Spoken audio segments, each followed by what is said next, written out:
Is Drake Maverick's release work? Of course, we are here to talk about those three matches that we got last night for the Interim Cruiserweight Champion Tournament. But we had some pretty interesting angles regarding current Drake's Maverick situation. So at the end of the video, we're gonna talk a little bit about maybe what are the options and what is causing all these new angles regarding Drake's Mavericks. Once again, this is Marty Phillips for One to Talk Wrestling, and we'll see what happened last night on NXT.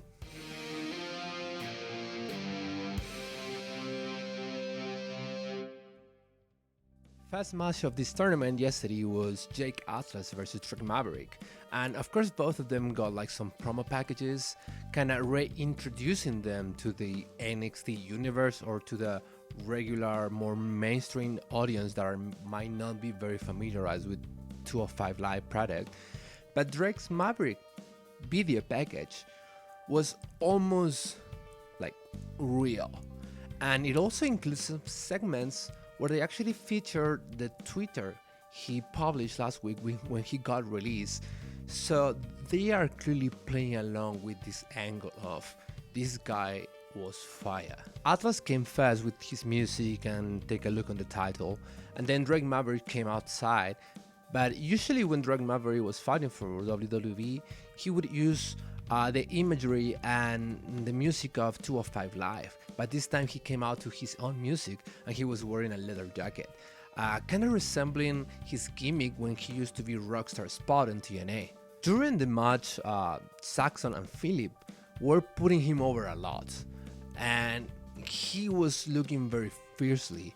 They even tell us about this story when he was training on his first day of training and he had like a head injury and he came back right away.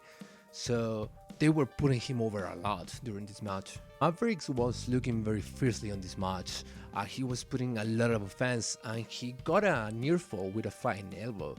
Now, one of the lines that was very interesting from the commentary team is that they said that Maverick was fighting for his career on this tournament. After a failed third row maneuver from Drake Maverick, Jake Atlas hit a cartwheel DDT from the third rope and got his first point on this tournament. After the match, Jake Atlas got interviewed about his thoughts about this match, and we see Drake Maverick passing by with the help of a referee on the back, looking clearly defeated. And now Atlas kinda feel bad about. He even says that he was actually rooting for Drake Mavericks. So now we clearly know something is going on with this Drake Maverick angle. Kushida and Nese came out secondly for the second match of this tournament last night, and they got the same kind of promo packages. And even though both got a lot of offense on this match, Kushida seemed to dominate a lot, countering every single maneuver that Nese could put on him. Kushida has always got a wide mix of offense. On Nese's side, one of his highlights was a 450 that almost got him the pin. And then when Kushida was on the third rope, he managed to stop his offense for a little bit with an upper arm that kind of surprised the Japanese star. But after that, he got caught on the Sakuraba lock, jump off the third floor, and now Kushida is also with 1 point on this tournament. We cut back from commercials, and now we had a backstage interview. We found Drake Maverick crying on the staircase, and he got asked, "What's going on with you?" He says a couple of lines that are pretty interesting. One of them is he says that he's just not fighting against his opponents, he's also fighting against himself. Jack Gallagher and El Hijo del Fantasma are up next for the third match of the night on this tournament.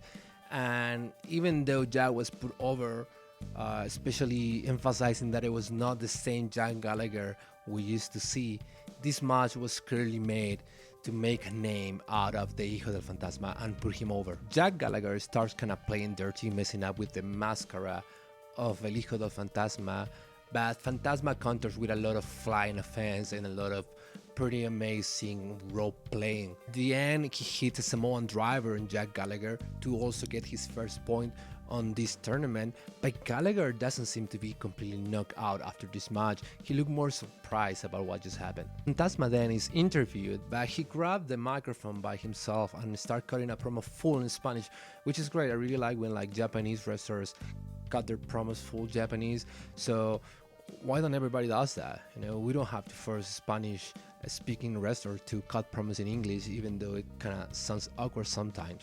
So this felt pretty good, and he was talking straight to the camera, straight to the people in their houses. And one of the lines he says was like, "We are all in this together, so this victory is for all of us." Couple of minutes later, we come back to Fantasma. Now he's on the outside, he's going to his car, he's still kind of bragging about his victory, again full Spanish. But now a van comes, and it's like the luchador gang, you know, this guy that kidnapped people, the one that took Joaquin Wild and the one that took Raul Mendoza. But he started like kind of brawling with them, and they leave, so they are not able to abduct him. And he just starts screaming like, "You couldn't handle me, I'm too much for you guys," or something like that. Also full Spanish again here. So I don't know, I've seen some report that maybe they are kind of pulling him away of this tournament, or maybe his plans change. So that kind of give us a little bit of spoiler that maybe he's not gonna go very long on this tournament, and his plans are more related to this kidnapping angle. So that was pretty much everything regarding in-ring action. Now let's talk about Drake's Mavericks release. I personally think about three options. One, this is a work, and I hope it's not true. It will be like, even for WWE, this would be pretty low for them to do, to kind of hide a work release in this kind of situation where actual people were fired.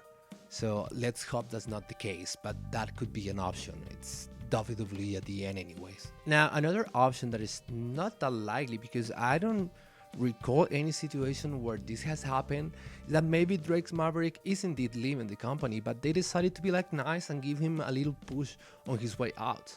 A lot of wrestlers that are being kind of big names on the indies, or at least have like some sort of decent career on the indies or other companies, decide to go to WWE at the end of their careers to kind of have like a more stable, calm career and retire in there. Pretty much what AJ Styles did.